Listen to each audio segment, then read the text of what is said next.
much for Tony. arranging everything. Good to see you So again. much po for allowing the visit to us. No.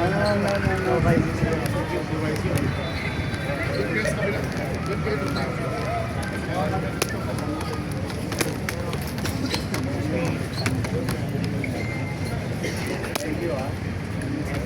Kuya Boy! Napakalaki tayo ang Pinang Park. Mag-1 week na ang Batangas farmers. It's very clean, very secure because of Manila City. Thank you very much. Andiyan yung mga taga-Bungabon, Nueva Ecija. Yung sibuyas nila, bawang, kamatis, sili, patatas, sayote, lahat ng gulay nila dinala namin dito. Magkabig sa kasi. Para makabalik kami. At the same time, yung mga farmers, bigyan ng access sa direct sa naubos kanina, ngayon nagre-replenish sila. Marami nabibili. Mura eh, uli mo. 1 kilong sili, 130 lang. Yung sayote, 46. Imagine mo. Eh, dati yung sili, pwede na ikwintas eh. Mahal. Parang kalahas. But I'm happy. So the whole country benefits from the public parks of Manila City. Yeah, in a way, we wanted this park to be utilized by the people and those other LGUs that we do. Tapos yung mga gatas namin, yung your milk, Sublang ko sa Batangas yun. Oh, Siyempre. Ewan ko doon sa, ano, co-op yun eh. Mga taga Batangas na, I think, or something. Mga partners, milk. Yung ginagawa ko sa 3 times a week. 21,000. O ngayon, nahinto na, tapos na yung klase.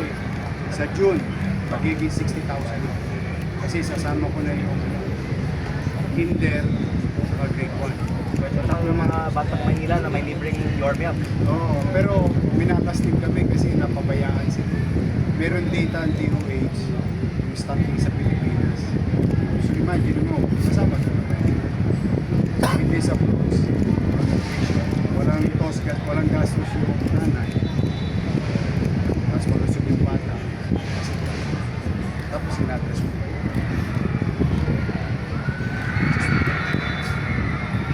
Pero we're very grateful. It's not enough to thank you po for allowing our farmers to use your Diba? plaza. Pare, ang ganda. Hindi Chico kilos to ha. Gat mabig. Hindi, thank you naman. Saka magandang klase yung wala ni Tom Livingston. Dapat to mag-senador, mana sa nanay. Oh. Ako, bakit po ang Maynila ang napili yung magbigyan ng ganito kalamang Bilang pasasalamat dahil sila ang nag-host sa ating mga farmers mula sa Batangas. Ang ating mga constituents ay nasa 1 week na ng kanilang stay dito sa Liwasang Bonifacio at hindi pa ito patumbas para magpasalamat kami sa hospitality ng mga Manilenyo at ng Manila LGU. Well, home the base day, senador. Dami pwede kong tawag. Pero ganun na rin yun. Then, but kidding aside, on behalf of the people of Manila, Vice Mayor and I are grateful to make use of it properly and efficiently. In our And by the way, ako po ay 33 na ngayon. Pero nung 2010, ako po ay 17. At gabi-gabi, kasama ko si Orme sa kanyang mga rallies ng Asenso Manilenyo. Yes, so si ma'am kasi, believer ako ni ma'am eh. Lagi pag tumatakbo si mami niya, na senador, laging kasama sa listahan namin ng 12 yun. Sa kasama namin nung KPJ. Iba ko ay masusundan pa. Malay mo. Good things come to those who wait. Lalagay mo sa sana all ka Friendship lang. with Mayor Isko. So I've been actually technically known Mayor for 16 years now. And our family very grateful po for Oh, we're happy that there are still some people in government who really showing real love to our country. Because whatever you do there in national, it affects us here in local. So if you're good at there, I mean that area, it will be better for us. And of course, both ways. Salamat po sa opinion. Oh, yun. Thank you. Maldo! Maldo tayo ngayon. O sige, Kong. Thank you very much, Mayor. Saan may regards? Salamat po. Vice Mayor. Thank you. Pwede ba kang pa-picture kay Kong? Usog tayo ha, usog ha, usog ha. Pwede, Mayor. Ano mo, ano trust Sir Nico Manalo, the leader of the Batangas Group. Thank you. Thank you. Konti pa. Okay.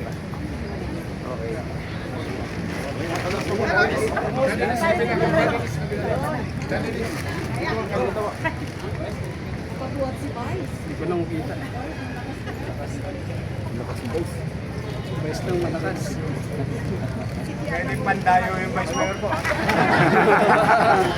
Thank you. Okay.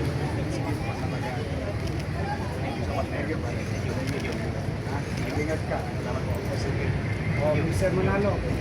Matalo. Laging panalo.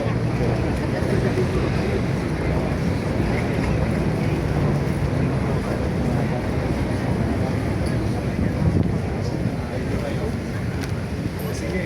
Ingat ka. Okay talagang ganito. Anytime. Sawa kayo dito. Sige. Manila is the best city in the Philippines. You do our best.